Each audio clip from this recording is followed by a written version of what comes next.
యేసు రక్తమే జయం. పరిచర్య ప్రైజ్ ద లార్డ్. ఫిబ్రవరి 9వ తేదీ 2025.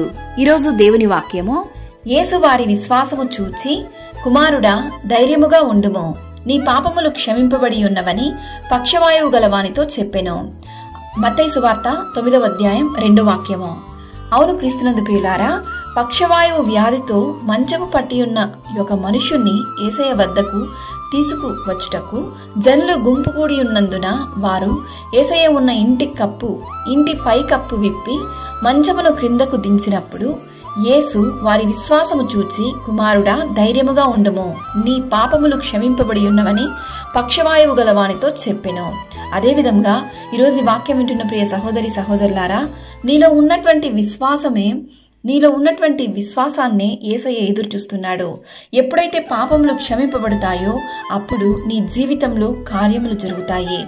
నీ విశ్వాసమైన ప్రార్థన నీ ప్రతి పరిస్థితిని మారుస్తుంది. దేవుని సన్నిధిలో కన్నీటి ప్రార్థన చేసిన ఎడల నీ మనస్సును, నీ సమస్యను ప్రార్థన పూర్వకంగా ఆయన పాదాల చెంత కుమ్మరించినప్పుడు దేవుడు తప్పక కార్యం జరిగించును.